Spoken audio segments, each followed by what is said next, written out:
ಒಂದು ಬೌಲ್ ತಗೊಂಡಿದ್ದೀವಿ. ಅದಕ್ಕೆ ಬೇಯಿಸಿರೋ ಆಲೂಗಡ್ಡೆನ ಸೇರಿಸ್ಕೊಳ್ತಾ ಇದ್ದೀವಿ. ಸಾಫ್ಟಾಗಿ ಬೇಯಿಸ್ಕೋಬೇಕು ಆಲೂಗಡ್ಡೆನ. ಈ ಆಲೂಗಡ್ಡೆನ ಬೇಕಂದರೆ ನೀವು ಕೈಯಿಂದನೂ ಸ್ಮ್ಯಾಶ್ ಮಾಡ್ಕೋಬೇಕು, ಇಲ್ಲ ಅಂದರೆ ನಿಮ್ಮ ಹತ್ರ ಸ್ಮ್ಯಾಶರ್ ಇದ್ದರೆ ಸ್ಮ್ಯಾಶರಿಂದನೂ ನಾವು ಇದನ್ನು ಸಾಫ್ಟಾಗಿ ಸ್ಮ್ಯಾಶ್ ಮಾಡ್ಕೊಂಡು ಬರಬೇಕು. ಸೊ ನೋಡಿ, ಎಲ್ಲದನ್ನು ಈ ಥರ ಸ್ಮ್ಯಾಶ್ ಮಾಡ್ಕೊಂಡು ಬಂದಿರೋದು. ಸೊ ನೋಡಿ, ಇವಾಗ ಇದ್ರೊಳಗಡೆ ರುಚಿಗೆ ಉಪ್ಪನ್ನು ಹಾಕೊಳ್ಳೋಣ. ಉಪ್ಪನ್ನು ನೋಡಿಬಿಟ್ಟು ಹಾಕೊಳ್ಳಿ. ಒಂದು ಅರ್ಧ ಸ್ಪೂನಷ್ಟು ಧನಿಯಾ ಪೌಡರನ್ನು ಹಾಕೊಳ್ಳೋಣ. ಅರ್ಧ ಸ್ಪೂನಷ್ಟು ಕರಿಮೆಣಸಿನ ಪುಡಿನ ಹಾಕೊಂಡಿರೋದು, ಬ್ಲ್ಯಾಕ್ ಪೆಪ್ಪರ್ ಪೌಡರ್. ಒಂದು ಅರ್ಧ ಸ್ಪೂನಷ್ಟು ಗರಂ ಮಸಾಲ. ಇವಾಗ ಇದಕ್ಕೆ ನಾವು ಒಂದು ಸ್ವಲ್ಪ ಚಿಲ್ಲಿ ಫ್ಲೇಕ್ಸನ್ನು ಹಾಕೊಳ್ಳೋಣ. ಚಿಲ್ಲಿ ಫ್ಲೇಕ್ಸ್ ನಿಮಗೆ ಯಾವ ಥರ ಬೇಕು, ಜಾಸ್ತಿ ಬೇಕಂದರೆ ಜಾಸ್ತಿ ಹಾಕೊಳ್ಳಿ, ಕಡಿಮೆ ಬೇಕಂದರೆ ಕಡಿಮೆ ಹಾಕೊಳ್ಳಿ. 1 ಸ್ಪೂನಷ್ಟು ಇಲ್ಲಿ ನಾನು ಆರ್ಗ್ಯಾನೋನ ತಗೊಂಡಿದ್ದೀನಿ. ಇದು ಆಪ್ಷನಲ್ ಇದೆ, ನಿಮ್ಗೆ ಬೇಕಂದರೆ ಹಾಕೊಳ್ಳಿ ಅಥವಾ ನೀವು ಇದನ್ನು ಸ್ಕಿಪ್ ಮಾಡ್ಕೋಬೋದು. ಟೇಸ್ಟ್ ಮೇಕರ್ ಆಗಿ ಕೆಲಸ ಮಾಡುತ್ತೆ. ಸೊ ಇದು 1 ಸ್ಪೂನ್ ಹಾಕೊಂಡಿದ್ದೀನಿ. ಅರ್ಧ ಸ್ಪೂನಷ್ಟು ಇಲ್ಲಿ ನಾನು ಚಾಟ್ ಮಸಾಲಾನ ಹಾಕೋತಾ ಇದ್ದೀನಿ. 1 ಸ್ಪೂನಷ್ಟು ಕೆಂಪು ಖಾರದ ಪುಡಿ. ಖಾರನ ನೋಡಿ ಹಾಕೊಬೇಕು. ಹೌದು, ಯಾಕಂದ್ರೆ ಚಿಲ್ಲಿ ಫ್ಲೇಕ್ಸ್ ಬೇರೆ ಹಾಕೊಂಡಿರ್ತೀವಿ. ಹೌದು. ಸ್ವಲ್ಪ ಅರಿಶಿಣದ ಪುಡಿನ ಹಾಕೊಳ್ಳೋಣ, ಇದರಿಂದ ಕಲರ್ ತುಂಬ ಚೆನ್ನಾಗಿ ಬರುತ್ತೆ. ಸೊ ಇವಾಗ ನಾವು ಇದು ಎಲ್ಲನೂ ನೀಟಾಗಿ ಮಿಕ್ಸ್ ಮಾಡ್ಕೊಳ್ಳೋಣ ಫಸ್ಟು. ಸೊ ನೋಡಿ, ಮಸಾಲೆ ಎಲ್ಲ ತುಂಬ ಚೆನ್ನಾಗಿ ಮಿಕ್ಸ್ ಆಗಿದೆ. ಇವಾಗ ನಾವು ಇದ್ರ ಒಳಗಡೆ ಕೆಲವೊಂದೊಂದು ತರಕಾರಿಗಳನ್ನ ಹಾಕೊಳ್ಳೋಣ. ಯಾವುದು ಅಂತ ನೋಡೋಣ ಬನ್ನಿ. ಇದ್ರ ಒಳಗಡೆ ಇವಾಗ ನಾವು ಸಣ್ಣದಾಗಿ ಕಟ್ ಮಾಡ್ಕೊಂಡಿರುವಂಥ ಕ್ಯಾಪ್ಸಿಕಮ್ನ ಹಾಕೊಳ್ಳೋಣ. ಇಲ್ಲಿ ನಾನು ಗ್ರೀನ್ ಕ್ಯಾಪ್ಸಿಕಮ್ ತೊಗೊಂಡಿದ್ದೀನಿ. ನಿಮ್ಮ ಹತ್ರ ಕೆಂಪು ಅಥವಾ ಹಳದಿ ಕಲರ್ ಕ್ಯಾಪ್ಸಿಕಮ್ ಇತ್ತಂದ್ರೂ ಹಾಕೋಬಹುದು. ಸ್ವಲ್ಪ ಆನಿಯನ್ನ ಹಾಕೊಳ್ಳೋಣ, ಸಣ್ಣದಾಗಿ ಕಟ್ ಮಾಡ್ಕೊಂಡಿರೋಂಥ ಆನಿಯನ್ನು. ಸ್ವಲ್ಪ ಕೊತ್ತಂಬರಿ ಸೊಪ್ಪನ್ನು ಹಾಕೊಳ್ಳೋಣ. ನಾವಿಲ್ಲಿ ಬೇಯಿಸಿರೋ ಬಟಾಣಿನ ಹಾಕೊಳ್ತಾ ಇದ್ದೀವಿ. ನೀವು ಹಸಿ ಬಟಾಣಿ ಕೂಡ ಹಾಕೊಬೋದು. ನಾವಿಲ್ಲಿ ಬೇಯಿಸ್ಬಿಟ್ಟು ತಗೊಂಡಿದ್ದೀವಿ. ನೋಡಿ, ಇಷ್ಟು ಸಾಫ್ಟಾಗಿ ಬೇಯಿಸ್ಕೊಬೇಕು. ಸೊ ಇದನ್ನೆಲ್ಲ ನಾವು ನೀಟಾಗಿ ಮಿಕ್ಸ್ ಮಾಡ್ಕೊಳ್ಳೋಣ ಅಂತೆ. ಚೆನ್ನಾಗಿ ಇದು ಬೈಂಡ್ ಆಗಬೇಕು. ನೋಡಿ, ಈ ಥರ ನೀಟಾಗಿ ಬೈಂಡ್ ಆಗಬೇಕು. ನಿಮ್ಗೆ ಇಷ್ಟ ಆಗಿರುವಂಥ ತರಕಾರಿನ ಹಾಕಿಬಿಟ್ಟು ಸಹ ನೀವು ಇನ್ನೂ ಹೆಲ್ದಿ ಮಾಡ್ಕೋಬೋದು. ಸೊ ಇದೆಲ್ಲನೂ ನಾವು ನೀಟಾಗಿ ಕಲಿಸ್ಕೊಂಡು ಬರೋಣ. ಸೊ ನೋಡಿ, ಇದು ನೀಟಾಗಿ ಕಂಬೈನ್ ಆಗಿದೆ, ನೀಟಾಗಿ ಮಿಕ್ಸ್ ಆಗಿದೆ. ಇವಾಗ ಸದ್ಯಕ್ಕೆ ಈ ಮಿಶ್ರಣನ ನಾವು ಪಕ್ಕಕ್ಕಿಟ್ಟು ನೆಕ್ಸ್ಟ್ ಏನು ಮಾಡೋದು ಅಂತ ನೋಡೋಣ. ನೋಡಿ, ಮೊದಲಿಗೆ ಒಂದು ಬೌಲ್ ತೊಗೊಂಡಿದ್ದೀವಿ. ಅದರೊಳಗಡೆ 1 ಕಪ್ದಷ್ಟು ಇಲ್ಲಿ ನಾನು ಗೋಧಿ ಹಿಟ್ಟನ್ನು ಬಳಸ್ತಾ ಇದ್ದೀವಿ. ಇವತ್ತು ಗೋಧಿ ಹಿಟ್ಟನ್ನು ಬಳಸಿಬಿಟ್ಟು ತುಂಬ ಹೆಲ್ದಿ ಮತ್ತು ನ್ಯೂಟ್ರಿಷಿಯಸ್ ರೆಸಿಪಿನ ನಾವು ಮಾಡ್ತಾ ಇದ್ದೀವಿ. ಸೊ ಇವಾಗ ಇದ್ರ ಒಳಗಡೆ ರುಚಿಗೆ ಉಪ್ಪನ್ನು ಹಾಕೊಳ್ಳೋಣ. ನಾರ್ಮಲಾಗಿ ನೀವು ಗೋಧಿ ಹಿಟ್ಟಿಗೆ ಎಷ್ಟು ಉಪ್ಪನ್ನು ಹಾಕೋತೀರಾ ಅಷ್ಟು ಹಾಕೊಳ್ಳಿ, ತುಂಬ ಚೆನ್ನಾಗಿ ರುಚಿ ಬರುತ್ತೆ. ಇದಕ್ಕೇ 1-2 ಸ್ಪೂನಷ್ಟು ಇಲ್ಲಿ ನಾನು ಎಳ್ಳನ್ನು ಹಾಕೋತಾ ಇದ್ದೀನಿ. ಎಳ್ಳೋದ್ರಿಂದ ತುಂಬ ಕ್ರಂಚಿ ಮತ್ತು ತುಂಬ ಒಳ್ಳೆ ಫ್ಲೇವರ್ ಬರುತ್ತೆ. ಅದ್ರ ಜೊತೆ ಒಂದು ಸ್ವಲ್ಪ ಕಸೂರಿ ಮೆಥಿನೂ ಸಹ ಕೈಯಲ್ಲಿ ಒಂದು ಸ್ವಲ್ಪ ಕ್ರಷ್ ಮಾಡಿಬಿಟ್ಟು ಹಾಕೊಳ್ಳೋಣ. ಸ್ವಲ್ಪ ಓಂ ಕಾಳನ್ನು ನಾನು ತೊಗೊಂಡಿದ್ದೀನಿ. ಇದರಿಂದನೂ ಸಹ ಸ್ವಲ್ಪ ಡೈಜೆಷನ್ಗೂ ತುಂಬ ಹೆಲ್ಪ್ ಆಗುತ್ತೆ. ಸ್ವಲ್ಪ ಕೈಯಲ್ಲಿ ತಿಕ್ತಾ ನೀವು ಇಲ್ಲಿ ಓಂ ಕಾಳನ್ನು ಹಾಕೊಳ್ಳಿ. ಇದ್ರ ಒಳಗಡೆ ಇವಾಗ ನಾನು 1-2 ಸ್ಪೂನಷ್ಟು ಎಣ್ಣೆನ ಹಾಕೋತಾ ಇದ್ದೀನಿ. ಎಣ್ಣೆ ಆಪ್ಷನಲ್ ಇದೆ, ಬೇಕಂದರೆ ಹಾಕೊಳ್ಳಿ, ಇಲ್ಲಾಂದರೆ ನಡೆಯುತ್ತೆ. ಎಣ್ಣೆ ಹಾಕೊಳ್ಳೋದ್ರಿಂದ ತುಂಬ ಒಳ್ಳೆ ಟೆಕ್ಸ್ಚರು ಮತ್ತು ತುಂಬ ಒಳ್ಳೆ ಕಲರ್ ಬರುತ್ತೆ. ಇದೆಲ್ಲನೂ ಮಿಶ್ರಣನ ನಾವು ಫಸ್ಟ್ ಮಿಕ್ಸ್ ಮಾಡ್ಕೊಳ್ಳೋಣ. ಸೊ ನೋಡಿ, ಇವಾಗ ಇದ್ರ ಒಳಗಡೆ ನಾವು ಸ್ವಲ್ಪ ನೀರನ್ನು ಹಾಕ್ಕೊಂಡು, ನೀವು ನಾರ್ಮಲಾಗಿ ಗೋಧಿ ಹಿಟ್ಟು ಯಾವ ಥರ ಕಲಿಸ್ತೀರಾ ಅದೇ ಥರ ನಾವು ಇಲ್ಲಿ ಕಲಿಸ್ಕೊಂಡು ಬರಬೇಕು. ಅಂದರೆ ಚಪಾತಿಗೆ ನೀವು ಯಾವ ಥರ ಹಿಟ್ಟನ್ನು ಕಲಿಸ್ತೀರಾ ಆ ಥರ ನಾವು ಇದನ್ನು ಕಲಿಸ್ಕೊಂಡು ಬರೋಣ. ಸೊ ನೋಡಿ, ಇಲ್ಲಿ ನಾವು ಗೋಧಿ ಹಿಟ್ಟನ್ನು ಚಪಾತಿ ಹದಕ್ಕೆ ಕಲಿಸ್ಕೊಂಡು ಬಂದಿರೋದು. ಇದನ್ನು ನಾವು 1-2 ನಿಮಿಷ ರೆಸ್ಟಿಗೆ ಇಡೋಣ. ಸೊ ನೋಡಿ, ಇದೊಂದು 5 ನಿಮಿಷ ನೆಂದಿದೆ, ಜಾಸ್ತಿ ಹೊತ್ತೇನು ನೆನೆಸೋದು ಬೇಕಾಗಿಲ್ಲ. ಸೊ ಇವಾಗ ಇದನ್ನು ಚಿಕ್ಕದಾಗಿ ಒಂದು ಉಂಡೆನ ಮಾಡ್ಕೊಳ್ಳೋಣ. ನೀವು ಚಪಾತಿಗೆ ಎಷ್ಟು ಉಂಡೆನ ತೊಗೋತೀರೋ ಅಷ್ಟು ಉಂಡೆನ ತೊಗೊಳ್ಳೋಣ. ಇವಾಗ ಇದನ್ನು ನಾವು ಲಟ್ಸೋಕೆ ಸ್ಟಾರ್ಟ್ ಮಾಡಬೇಕು. ಸೊ ನೋಡಿ, ಕೆಳಗಡೆ ಒಂದು ಸ್ವಲ್ಪ ಗೋಧಿ ಹಿಟ್ಟನ್ನು ಉದುರಿಸ್ಕೊಳ್ಳೋಣ. ಆಮೇಲೆ ಇದನ್ನು ನಾವು ಲಟ್ಟಿಸ್ಬೇಕು. ತುಂಬ ದಪ್ಪನೂ ಇರಬಾರ್ದು, ತುಂಬ ಸಣ್ಣನೂ ಇರಬಾರ್ದು, ಮೀಡಿಯಮಲ್ಲಿ ಲಟ್ಟಿಸ್ಕೋಬೇಕು ನಾವು ಇದನ್ನು. ಸೊ ನೋಡಿ, ಈ ಥರ ಲಟ್ಟಿಸ್ಕೊಂಡು ಬಂದಿರೋದು. ಇದು ಲಟ್ಟಿಸ್ಬೇಕಾದ್ರೂ ಏನು ಜಾಸ್ತಿ ಹಿಟ್ಟು ಬೇಕಾಗಲ್ಲ. ನೋಡಿ, ಇದನ್ನು ನಾವು ಈ ಥರ ಲಟ್ಟಿಸ್ಕೋಬೇಕು. ತುಂಬ ದಪ್ಪನೂ ಇಲ್ಲ, ತುಂಬ ಸಣ್ಣನೂ ಇಲ್ಲ. ಸೊ ಇವಾಗ ನಾವು ಇದನ್ನು ರೌಂಡ್ ಶೇಪಲ್ಲಿ ಕಟ್ ಮಾಡ್ಕೋಬೇಕು. ಒಂದೊಂದು ಲಟ್ಟಿಸ್ಕೋತ ಕೂತ್ರೆ ತುಂಬ ಟೈಮ್ ತಗೊಳುತ್ತೆ. ಹಾಗಾಗಿ ಇದು ಬೇಗಂತ ಆಗುತ್ತೆ ಇದು ರೆಸಿಪಿ. ಸೊ ನೋಡಿ, ಮಕ್ಳಿಗೆ ಕೂಡ ಇಷ್ಟ ಆಗುತ್ತೆ, ಪಟ ಅಂತ ಮಾಡ್ಕೊಂಡ್ಬಿಡ್ಬೋದು. ಹೌದು. ಸೊ ಇವಾಗ ಈ ಥರ ನಾವು ತಕ್ಕೋಬೇಕು. ಸೊ ನೋಡಿ, ಎಲ್ಲದನ್ನು ಈ ಥರ ಲಟ್ಟಿಸ್ಕೊಂಡು ಬಂದಿರೋದು.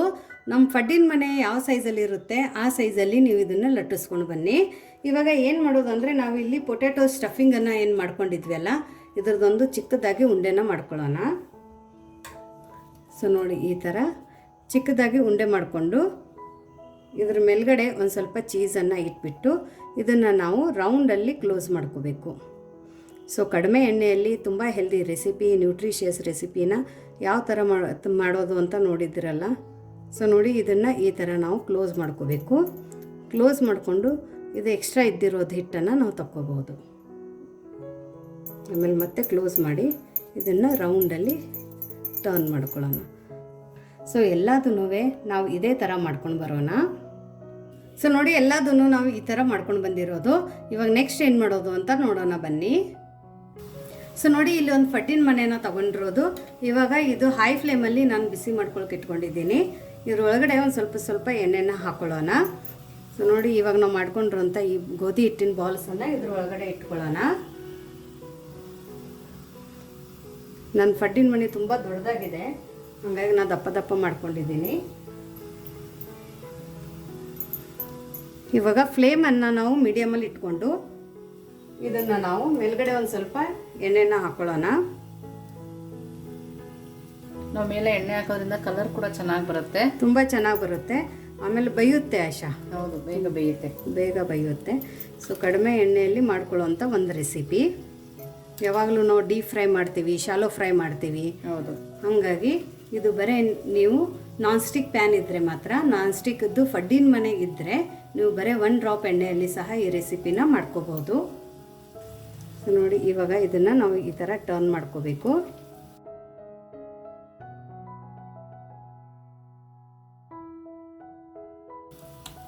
ಎಲ್ಲದನ್ನು ನಾವು ಇದೇ ಥರ ಟರ್ನ್ ಮಾಡ್ಕೋಬೇಕು.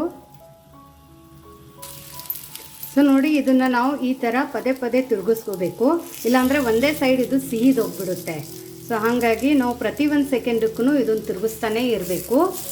ಇದ್ರ ಒಳಗಡೆ ಯಾವುದೇ ಥರ ಸೋಡಾ ಆಗಲಿ, ಏನೋ ಆಗಲಿ, ಮೊಸರಾಗಲಿ ನಾವು ಬಳಸಿಲ್ಲ. ಹಾಗಾಗಿ ಇದು ನ್ಯಾಚುರಲ್ ಆಗಿ ಸ್ವಲ್ಪ ಬೇಯೋಕ್ಕೆ ಟೈಮ್ ತಗೊಳುತ್ತೆ, ಯಾಕಂದರೆ ಗೋಧಿ ಹಿಟ್ಟಿದೆ. ಇದು ನಮಗೆ ರೆಡಿಶ್ ಬ್ರೌನ್ ಆಗೋ ತನಕನೂ ಇದನ್ನು ನಾವು ರೋಸ್ಟ್ ಮಾಡ್ಕೋಬೇಕು. ತುಂಬ ಹೆಲ್ದಿ, ತುಂಬ ನ್ಯೂಟ್ರಿಷಿಯಸ್ಸು. ನೀವು ಆಲೂಗಡ್ಡೆ ಸ್ಟಫಿಂಗ್ ಒಳಗಡೆ ಪಾಲಕು ಮತ್ತು ಪನ್ನೀರನ್ನು ಸಹ ತುರಿದ್ಬಿಟ್ಟು ಮತ್ತು ಹೆರ್ಚಿಬಿಟ್ಟು ಹಾಕೋಬೋದು, ಇನ್ನೂ ಹೆಲ್ದಿಯಾಗಿರುತ್ತೆ.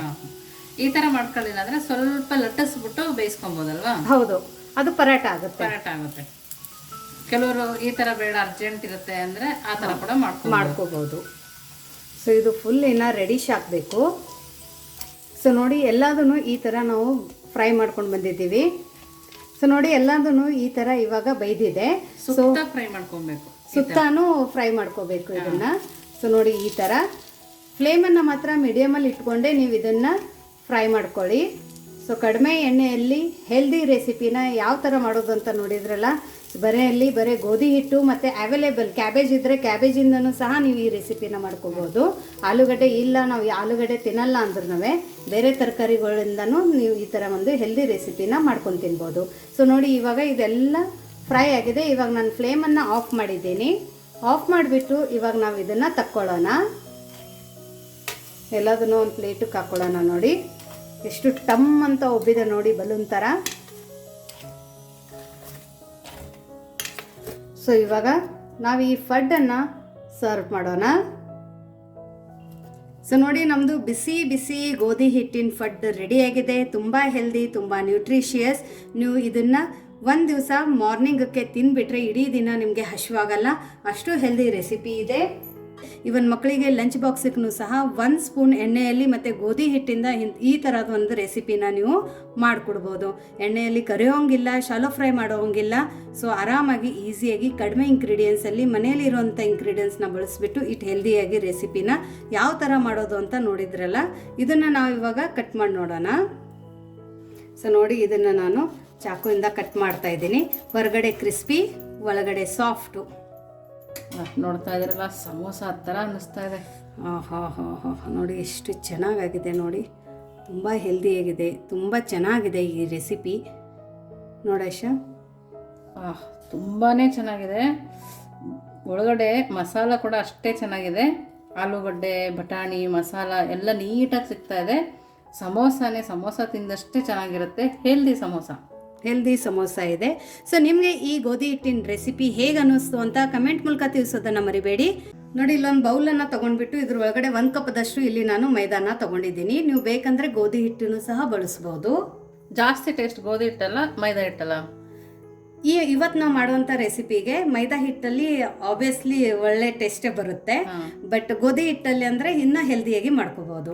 ಸೊ ನಿಮ್ಮ ಮನೆಯಲ್ಲಿ ಅಕಸ್ಮಾತ್ ಯಾರಾದ್ರೂ ಮೈದಾ ತಿನ್ನಲ್ಲ ಅನ್ನೋರಿಗೆ ಸೊ ಗೋಧಿಯಲ್ಲಿ ಹಿಟ್ಟಲ್ಲಿನೂ ಸೇಮ್ ಪ್ರೊಸೆಸ್ಸಲ್ಲಿ ಮಾಡ್ಕೊಳ್ಳಿ. ಇನ್ಸ್ಟೆಡ್ ಆಫ್ ಮೈದಾ ನೀವು ಅಲ್ಲಿ ಗೋಧಿ ಹಿಟ್ಟನ್ನು ಯೂಸ್ ಮಾಡ್ಕೋಬಹುದು. ಸೊ ರುಚಿಗೆ ಒಂದು ಸ್ವಲ್ಪ ಉಪ್ಪನ್ನು ಹಾಕೊಳ್ಳೋಣ. ಇದ್ರ ಒಳಗಡೆ ಒಂದು ಅರ್ಧ ಸ್ಪೂನಷ್ಟು ಇಲ್ಲಿ ನಾವು ಎಣ್ಣೆನ ಹಾಕೊಳ್ಳೋಣ. ಸೊ ನೋಡಿ, ಇಲ್ಲಿ ನಾನು ಸ್ವಲ್ಪ ಓಂ ಕಾಳನ್ನು ತಗೊಂಡಿದ್ದೀನಿ. ಇದನ್ನ ಕೈಯಲ್ಲಿ ಒಂದು ಸ್ವಲ್ಪ ತಿಕ್ಬಿಟ್ಟು ಹಾಕೋಣ.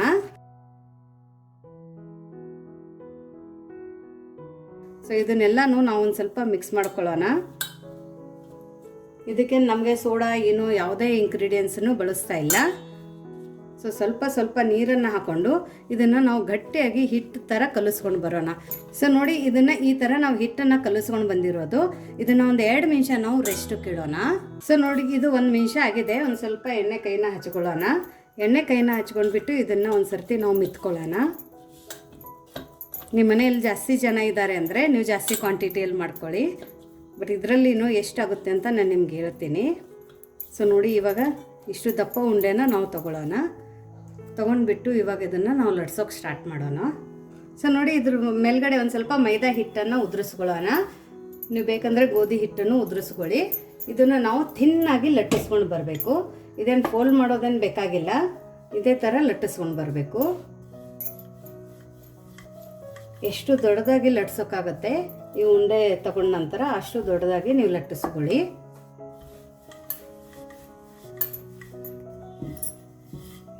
ಸೊ ನೋಡಿ, ನಾನು ಇಷ್ಟು ದೊಡ್ಡದಾಗಿ ಇದನ್ನು ಲಟ್ಟಿಸ್ಕೊಂಡು ಬಂದಿದ್ದೀನಿ. ತುಂಬ ದಪ್ಪನೂ ಇಲ್ಲ, ತುಂಬ ಸಣ್ಣನೂ ಇಲ್ಲ. ಈ ಥರ ನಾವು ಲಟ್ಟಿಸ್ಕೊಂಡು ಬರಬೇಕು. ನೋಡಿ ಎಷ್ಟು ಥಿನ್ನಾಗಿದೆ. ಸೊ ಇವಾಗ ನಾವು ಇದನ್ನು ಏನು ಮಾಡೋದು ಅಂದರೆ, ನಾವು ಆಗ ಆಲೂಗಡ್ಡೆ ಸ್ಟಫಿಂಗ್ ಏನು ಮಾಡಿ ಪಕ್ಕಕ್ಕೆ ಇಟ್ಕೊಂಡಿದ್ವಲ್ಲ, ಆ ಆಲೂಗಡ್ಡೆ ಸ್ಟಫಿಂಗನ್ನು ನಾವು ಇದ್ರ ಮೇಲ್ಗಡೆ ಇವಾಗ ಸ್ಪ್ರೆಡ್ ಮಾಡ್ಕೊಳ್ಳೋಣ. ಇವನ್ ಆಗಿ ಸ್ಪ್ರೆಡ್ ಮಾಡ್ಕೊಳ್ಳೋಣ. ಸೊ ನೋಡಿ, ಈ ಥರ ನಾವು ಸ್ಪ್ರೆಡ್ ಮಾಡ್ಕೊಂಡು ಬಂದಿರೋದು. ಇವಾಗ ಇದ್ರ ಒಳಗಡೆ ನಾವು ಸ್ವಲ್ಪ ಕ್ಯಾರೆಟ್ ತುರಿನ ಸ್ಪ್ರಿಂಕಲ್ ಮಾಡ್ಕೊಳ್ಳೋಣ. ಇದು ಟೋಟಲಿ ಆಪ್ಷನಲ್ ಇದೆ, ಬೇಕಂದರೆ ನೀವು ಹಾಕೋಬಹುದು. ಮಕ್ಕಳಿಗೆ ಹೆಲ್ದಿ ಬೇಕು ಅಂದರೆ ತುರಿದ್ಬಿಟ್ಟು ಹಾಕೊಳ್ಳಿ. ಇದ್ರ ಮೇಲ್ಗಡೆ ಒಂದು ಸ್ವಲ್ಪ ಆನಿಯನ್ನು ಸಹ ಸ್ಪ್ರಿಂಕಲ್ ಮಾಡ್ಕೊಳ್ಳೋಣ. ಸ್ವಲ್ಪ ಕೊತ್ತಂಬರಿ ಸೊಪ್ಪು ಇಷ್ಟನ್ನು ಸ್ಪ್ರಿಂಕಲ್ ಮಾಡಿ ನಾವು ಇದನ್ನ ರೋಲ್ ಮಾಡ್ಕೋಬೇಕು. ಈ ಥರ ನೀಟಾಗಿ ಇದನ್ನು ರೋಲ್ ಮಾಡ್ಕೊಳ್ಳೋಣ. ತುಂಬ ಪ್ರೆಷರನ್ನು ಹಾಕೋಕೆ ಹೋಗಬೇಡಿ, ಯಾಕಂದರೆ ಒಳಗಡೆ ಸ್ಟಫಿಂಗ್ ಇದೆ. ಆಮೇಲೆ ಇದನ್ನು ಈ ಥರ ಮಾಡ್ಕೊಳ್ಳೋಣ. ಸೊ ನೋಡಿ, ಇವಾಗ ನಾನು ಇದರ ಎಡ್ಜಸ್ಸನ್ನು ಕಟ್ ಮಾಡ್ಕೊಂಡು ತಗೋತೀನಿ. ತಗೊಂಡ್ಬಿಟ್ಟು ಇದನ್ನು ನಾವು ಈ ಥರ ಕಟ್ ಮಾಡ್ಕೊಳ್ಳೋಣ ಈ ಸೈಜಲ್ಲಿ.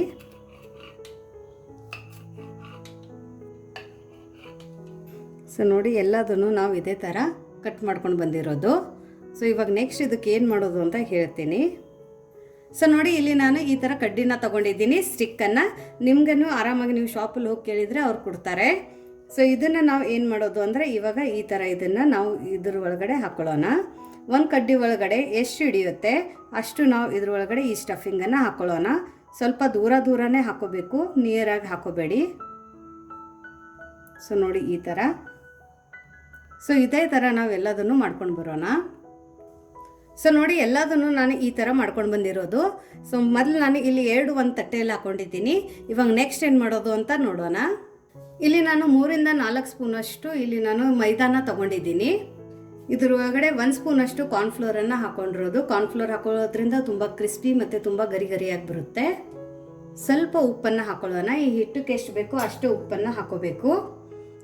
ಇವಾಗ ನಾವು ಇದನ್ನು ನೀರು ಹಾಕಿಬಿಟ್ಟು ಥಿನ್ನಾಗಿ ಇದನ್ನು ತಿಳುವಾಗಿ ಪೇಸ್ಟನ್ನು ಮಾಡ್ಕೋಬೇಕು. ಇದನ್ನು ತೆಳ್ಳಗಾಗಿ ಇರಬೇಕು, ತುಂಬ ಗಟ್ಟಿ ಇರಬಾರ್ದು.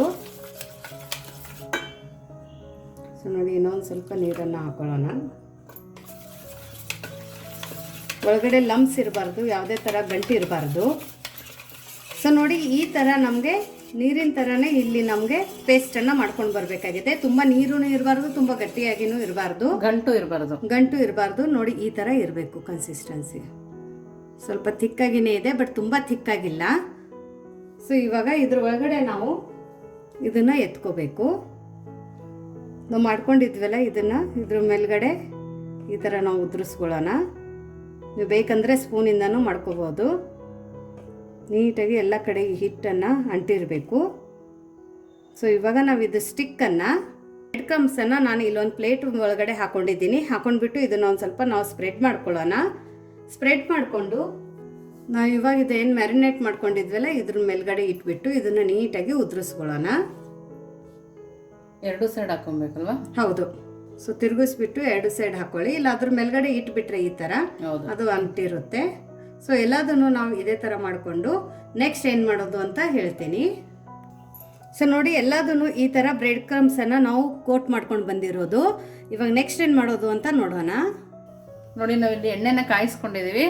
ಅದರೊಳಗಡೆಗೆ ನಾವು ಮಾಡಿಟ್ಕೊಂಡಿರೋದನ್ನ ಹಾಕ್ಕೊಳ್ತಾ ಇದ್ದೀವಿ. ತುಂಬ ನಿಧಾನಕ್ಕೆ ಹಾಕೊಳ್ಳಿ, ಇಲ್ಲಾಂದರೆ ಸ್ಟಿಕ್ ಇದ್ದರೆ ಸ್ಟಿಕ್ಕನ್ನು ಯೂಸ್ ಮಾಡಿಬಿಟ್ಟು ಹಾಕೊಳ್ಳಿ. ಅಕಸ್ಮಾತ್ ನಿಮ್ಮ ಹತ್ರ ಸ್ಟಿಕ್ ಇಲ್ಲ ಅಂದ್ರೂ ಸೆಪ್ರೇಟಾಗಿನೂ ನೀವು ಈ ಥರ ಮಾಡ್ಕೋಬೋದು. ಸೊ ಫ್ಲೇಮನ್ನು ಇವಾಗ ಮೀಡಿಯಮಲ್ಲಿ ಇಟ್ಕೊಳ್ಳೋಣ. ಎಣ್ಣೆ ಚೆನ್ನಾಗಿ ಕಾಯ್ದ ನಂತರ ಫ್ಲೇಮನ್ನು ಲೋಲ್ಲಿ ಇಟ್ಕೊಳ್ಳಿ. ಆಮೇಲೆ ಇದನ್ನು ನಾವು ಮಾಡ್ಕೊಂಡಿರೋಂಥ ಕಟ್ಲೆಟನ್ನು ಹಾಕೊಳ್ಳೋಣ.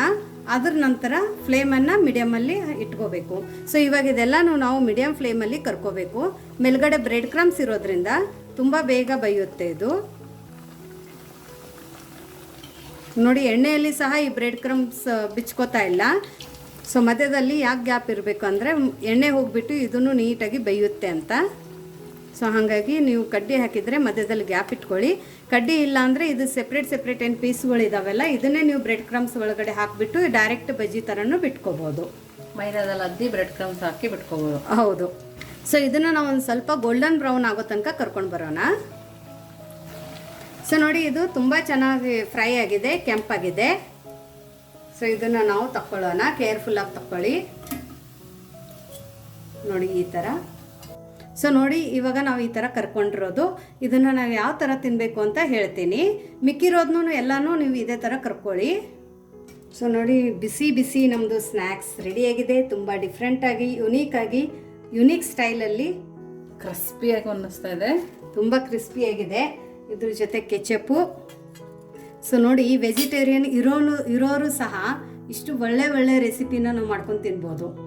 ಎಷ್ಟು ಚೆನ್ನಾಗಾಗಿದೆ ಅಂದರೆ ಇಲ್ಲಿ ನಾನು ನಿಮ್ಗೆ ತೋರಿಸ್ತೀನಿ. ಎಣ್ಣೆನೂ ಸಹ ಎಳ್ಕೊಂಡಿಲ್ಲ, ಅಷ್ಟು ಕ್ರಿಸ್ಪಿಯಾಗಿ ಅಷ್ಟು ಚೆನ್ನಾಗಿ ಬಂದಿದೆ. ಇವಾಗ ನೋಡಿ ಇದನ್ನು ಓಪನ್ ಮಾಡಿದ್ದನ್ನು ಸಹ ತೋರಿಸ್ತೀನಿ. ಚೆನ್ನಾಗಿ ಬೈದಿದೆ ನೋಡಿ. ಒಳಗಡೆ ಕೂಡ ನೀಟಾಗಿ ಬಂದಿದೆ ನೋಡಿ. ಅಷ್ಟೇ ಕ್ರಿಸ್ಪಿ, ಕೈಗೂ ಎಣ್ಣೆ ಹತ್ತಾ ಇಲ್ಲ ನೋಡಿ. ಎಣ್ಣೆನೂ ಎಳ್ಕೊಂಡಿಲ್ಲ. ಬ್ರೆಡ್ ಇದೆ ಅಂತ ಎಣ್ಣೆ ಎಳ್ಕೊಳ್ಳುತ್ತೆ ಅಂತ ಹೇಳ್ತಾರೆ, ಬಟ್ ಇದು ಎಣ್ಣೆ ಸಹ ಎಳ್ಕೊಂಡಿಲ್ಲ. ಸೊ ನೋಡಿ ಇದನ್ನು ಬ್ರೆಡ್ ಕ್ರಮ್ಸಿಂದನೂ ಒಂದು ತುಂಬ ಒಳ್ಳೆಯ ರೆಸಿಪಿನ ಮಾಡ್ಬೋದು. ತುಂಬ ಯುನೀಕ್ ರೆಸಿಪಿ ಇದೆ, ತುಂಬ ಚೆನ್ನಾಗಿದೆ ರೆಸಿಪಿ. ಅದೇ ಹೇಳೋದಲ್ಲ, ನಿಮ್ಮ ಹತ್ರ ಈ ಥರ ಸ್ಟಿಕ್ ಇಲ್ಲ ಅಂದರೆ ಬರೀ ಈ ಥರನ ನೀವು ಮಾಡಿಕೊಂಡು ಮೈದಾ ಹಿಟ್ಟಲ್ಲಿ ಎದ್ಬಿಟ್ಟು ಬ್ರೆಡ್ ಕ್ರಮ್ಸಲ್ಲಿ ಎದ್ಬಿಟ್ಟು ಆಮೇಲೆ ನೀವು ಕರೆದಿದ್ರು ಇದೇ ಥರ ಬರುತ್ತೆ. ತುಂಬ ಚೆನ್ನಾಗಿ ಬರುತ್ತೆ. ಬಟ್ ಇದನ್ನು ನೋಡೋಕ್ಕೂ ಚೆನ್ನಾಗಿರುತ್ತೆ. ಆಮೇಲೆ ಗ್ರಿಲ್ ಥರ ಬರುತ್ತೆ. ಇದು ಗ್ರಿಲ್ ಥರ ಬರುತ್ತೆ. ಮಕ್ಕಳಿಗೆ ಕೊಟ್ಟರೆ ಏನೋ ಡಿಫ್ರೆಂಟಾಗಿ ಇಷ್ಟಪಡ್ತಾರೆ. ಹೌದು. ನೀವು ಈ ಥರ ಸರ್ವ್ ಮಾಡಿದರೆ ಮಕ್ಕಳು ತುಂಬ ಇಷ್ಟಪಟ್ಟು ತಿಂತಾರೆ. ಇನ್ನೂ ಜಾಸ್ತಿ ಅಮೌಂಟದಲ್ಲಿನೂ ಇದ್ರ ಒಳಗಡೆ ನೀವು ವೆಜಿಟೇಬಲ್ಸ್ನ ಹಾಕೋಬೋದು. ಹಾಗಾಗಿ ಮಕ್ಕಳಿಗೂ ಸಹ ತುಂಬ ಜಾಸ್ತಿ ನ್ಯೂಟ್ರಿಷನ್ ಸಿಗುತ್ತೆ. ಸೊ ಇದನ್ನು ಇವಾಗ ಆಶಾ ಹೇಗಾಗಿದೆ ಅಂತ.